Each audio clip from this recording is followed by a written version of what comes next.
جنگ بدر تھی، اس کا اصل سبب کیا تھا؟ چونکہ مسلمان مدینہ شریف چلے گئے تھے اور کفار کو کب یہ گوارا تھا کہ مسلمان سکون کی زندگی وہاں گزاریں۔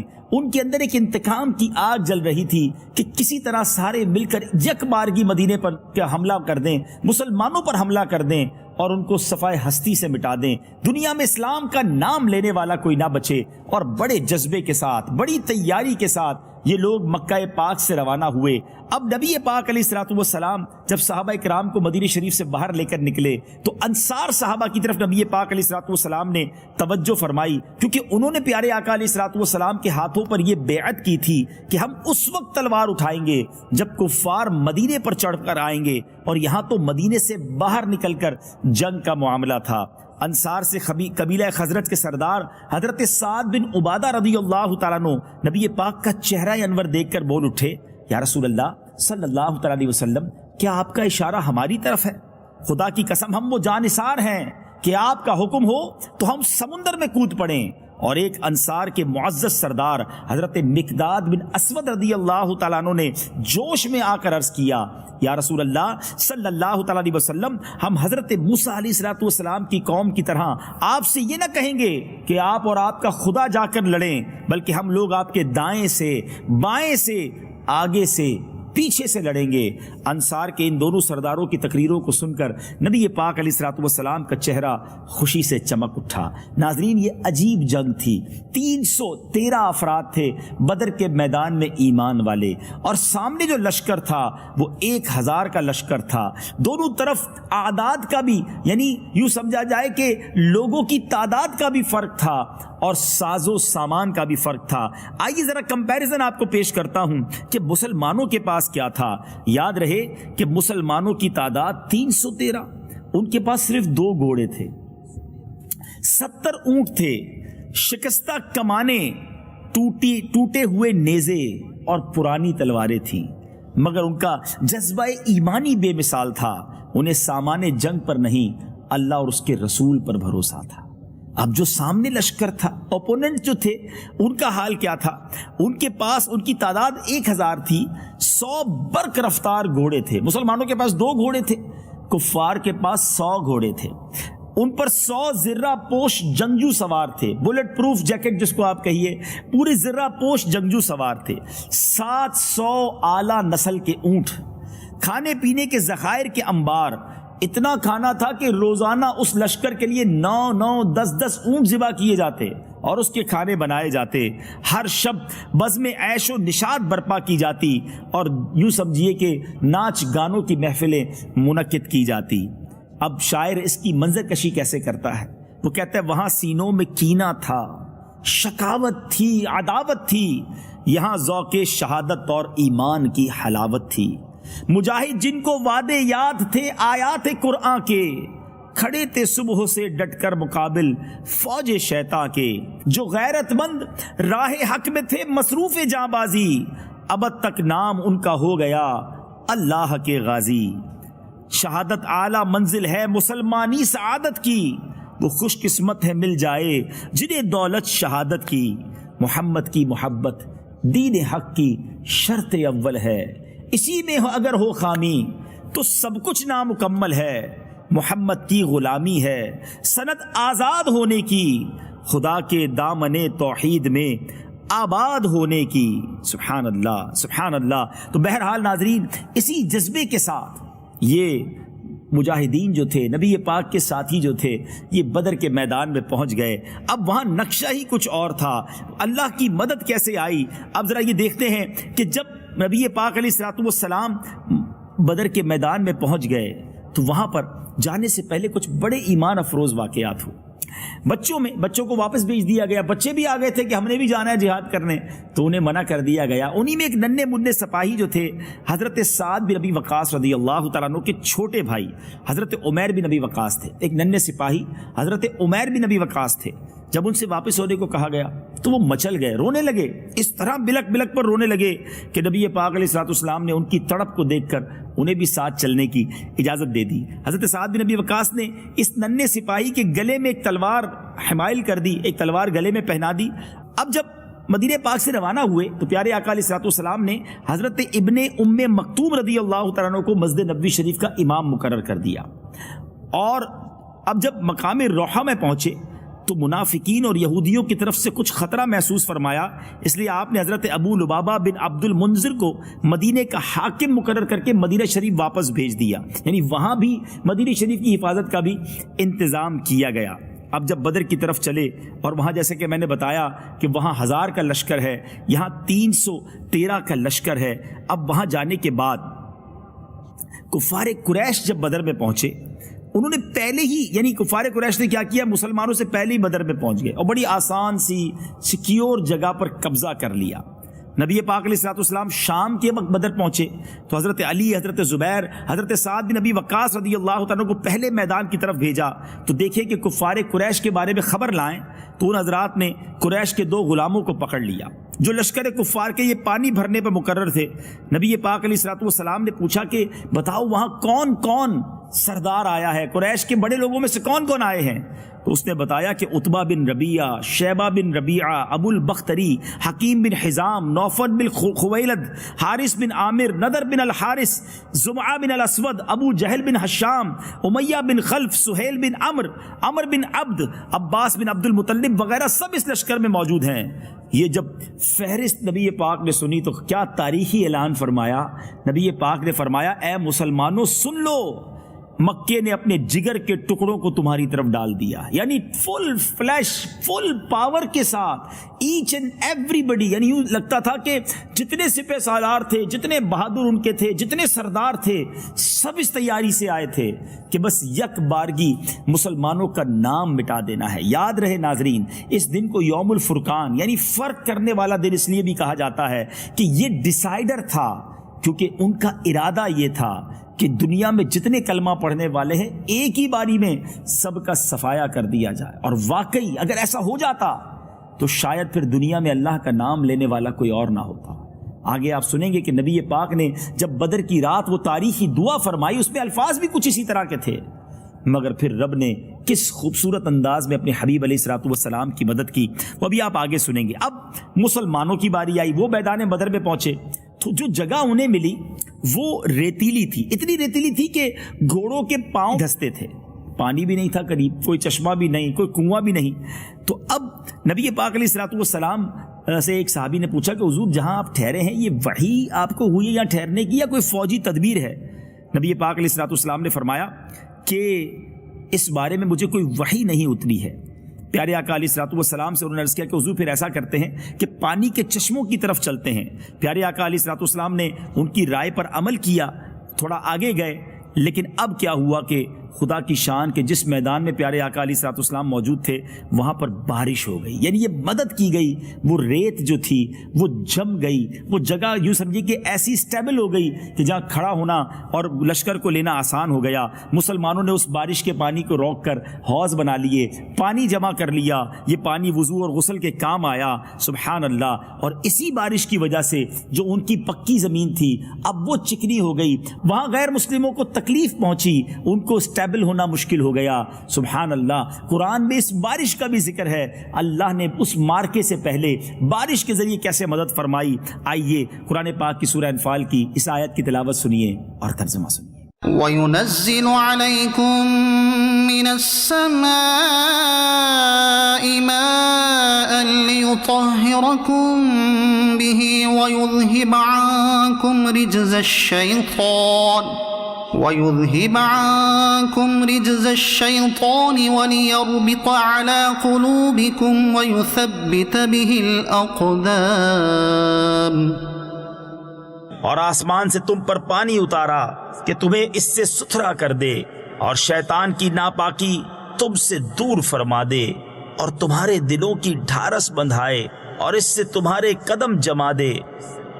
ناظرین اب 17 رمضان مبارک کی وہ رات آ گئی.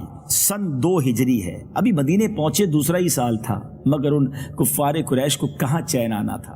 انہوں نے سکون کی زندگی گزارنے والے مسلمانوں کو گویا یک بارگی ختم کرنے کے لیے پلان کیا تھا. سارے لشکر کے لوگ آرام کی نیند سو رہے تھے. دوسری طرف ہو سکتا ہے عیش و طرب کی محفلیں ہوں، مگر میرے آقا علیہ الصلوۃ والسلام کا عجب حال تھا. نبی پاک اس رات اللہ کی بارگاہ میں ساری رات دعا میں مصروف رہے، التجاؤں میں مصروف رہے۔ صبح نمودار ہوئی تو نبی پاک علیہ الصلوۃ والسلام نے لوگوں کو نماز کے لیے بیدار فرمایا، پھر نماز کے بعد قرآن کی آیتیں سنا کر سب کے جذبے اور ولولے کو ایسا بڑھایا کہ ایک ایک نبی پاک کا ساتھی اپنا قطرہ قطرہ دین اسلام کے لیے بہانے کے لیے تیار ہو گیا۔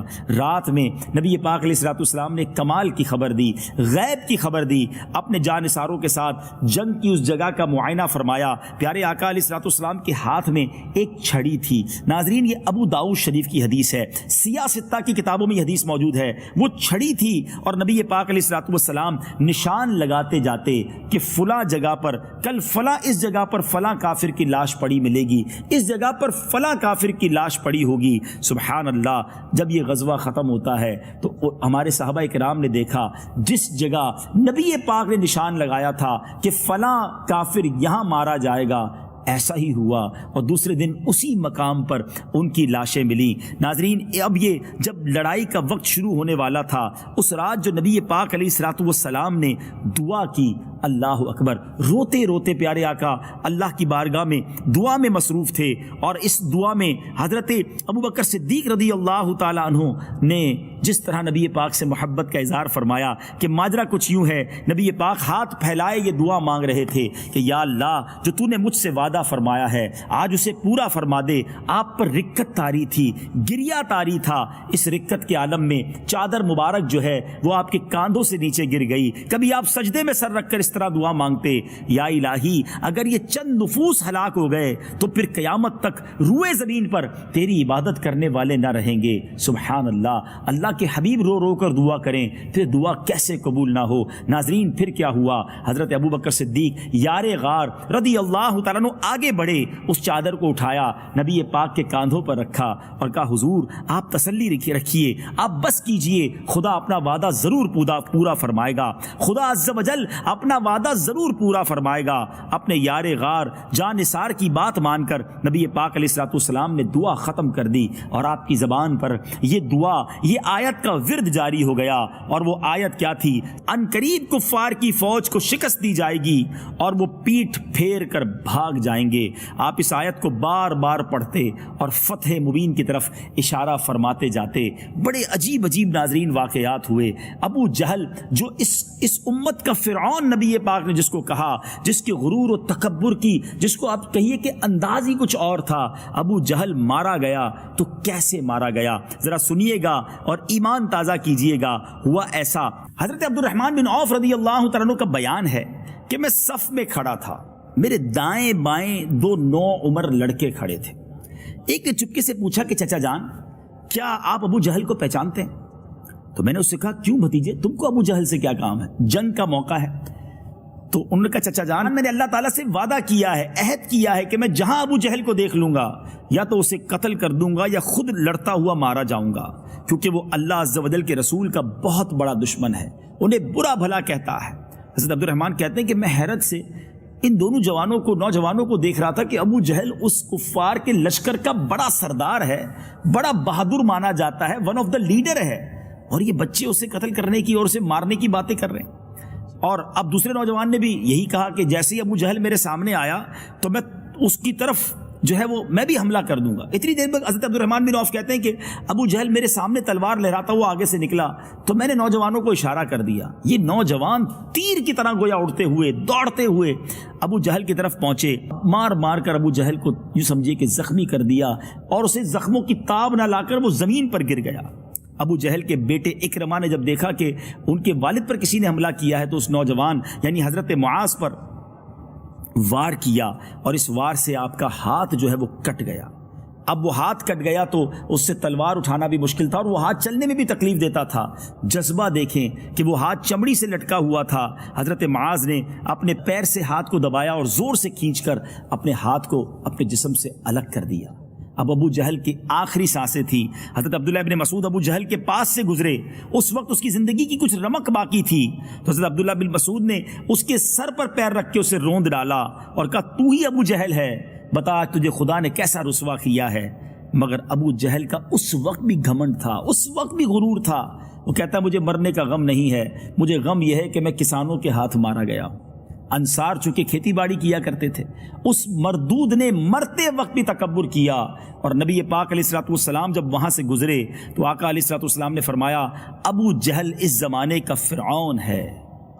ناظرین، بڑے بڑے نامور، بڑے بڑے سورما آئے تھے مسلمانوں کو ختم کرنے، مگر ہوا کیا؟ وہ لڑائی ہوئی کیسے؟ اب ناظرین، اس مارکے کا بنا کیا؟ لڑائی مسلمانوں نے جیتی کیسے؟ اعداد بھی کم تھے، اسلحہ بھی کم تھا، مگر آقا کی دعائیں جو تھیں، سیدی اعلیٰ حضرت لکھتے ہیں نا، اجابت نے جھک کر گلے سے لگایا، بڑی ناز سے جب دعائے محمد۔ نبی پاک علیہ الصلوۃ والسلام کی دعا کا صدقہ یہ ہوا کہ اللہ تبارک و تعالیٰ نے آسمان سے فرشتوں کی مدد بھیجی۔ پہلے 3000 فرشتے اور پھر 5000 فرشتے نازل ہوئے۔ اب فرشتے نظر تو کہیں نہیں آتے تھے، مگر مسلمان جب تلوار اٹھاتے، اس سے پہلے کہ کسی کافر کی گردن تک پہنچتی وہ سر پہلے سے کٹ جاتا، اور صحابہ کرام آ کر نبی پاک سے عرض کرتے کہ حضور ہمارے وار کرنے سے پہلے ہی سامنے والا دنیا سے چلا جاتا ہے۔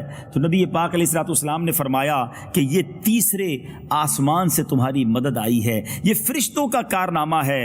عتبہ، شیبہ، ابو جہل وغیرہ کفار کے جو سردار تھے، جب ان کی ہلاکت ہونے لگی، وہ دنیا سے جانے لگے، تو کفار مکہ کی کمر ٹوٹ گئی۔ اب وہ بے سر و سامانی میں، جس کو آپ کہتے ہیں نا، حواس باختہ ہو کر دوڑنا شروع ہوئے۔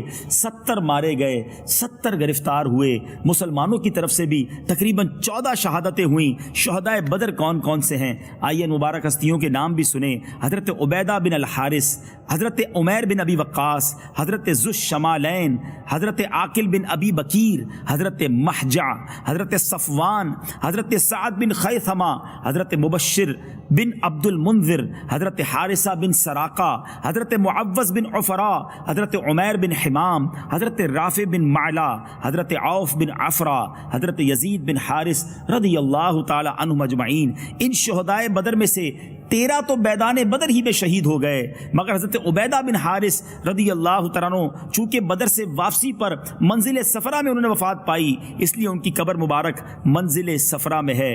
اب ان بڑے بڑے جو جرنیل تھے ان کو اس ایک گھڑے میں ڈال دیا گیا، اور گھسیٹ کر گھڑے میں ڈال کر اس گھڑے پر مٹی ڈال دی گئی۔ اب ناظرین، نبی پاک علیہ الصلوۃ والسلام نے ان گھڑے والوں سے، ان مردوں سے کیا خطاب فرمایا؟ جب نبی پاک اس گھڑے کے کنارے پر پہنچے تو آقا علیہ الصلوۃ والسلام نے مقتولین کا نام لے کر، یاد رہے یہ وہ ظالم تھے جنہوں نے نبی پاک کو بہت ستایا تھا، بڑی تکلیفیں دی تھیں، صحابہ کرام کی زندگی اجیرن کر دی تھی، مکہ چھوڑنا پڑا تھا۔ آپ سوچئے کس تکلیف میں مکہ چھوڑا ہوگا نبی پاک اور صحابہ کرام علیہم رضوان نے۔ میرے آقا نے ان گھڑے والوں کے نام لے لے کر فرمایا، اور فرمایا اے عتبہ بن ربیعہ، اے شیبہ بن ربیعہ، اے فلاں، اے فلاں، کیا تم لوگوں نے اپنے رب کے وعدے کو سچا پایا؟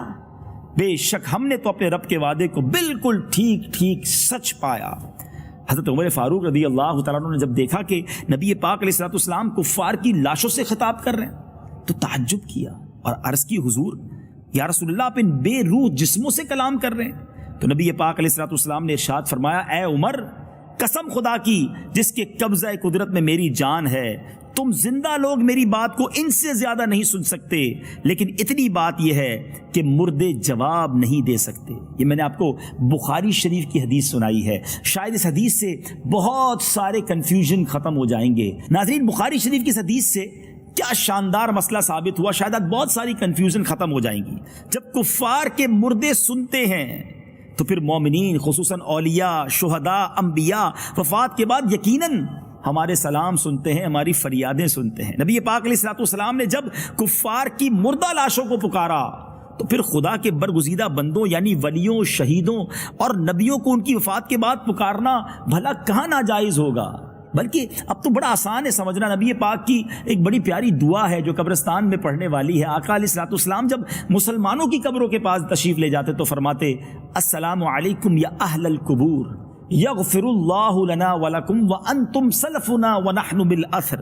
اے قبر والو، تم پر سلام ہو، خدا ہماری اور تمہاری مغفرت فرمائے، تم لوگ ہم سے پہلے چلے گئے، ہم تمہارے بعد آنے والے۔ اور یہ دعا ہمارے لیے بھی سنت ہے، جب ہم قبرستان جائیں تو کتنا آسان ہے سمجھنا کہ جب عام مسلمانوں کے قبرستان میں جا کر ہم انہیں السلام علیکم یا اہل القبور کہہ سکتے ہیں، تو پھر یا رسول اللہ کہنا یا غوث اعظم کہنا یا داتا کہنا یہ تو شریعت کے عین مطابق ہے.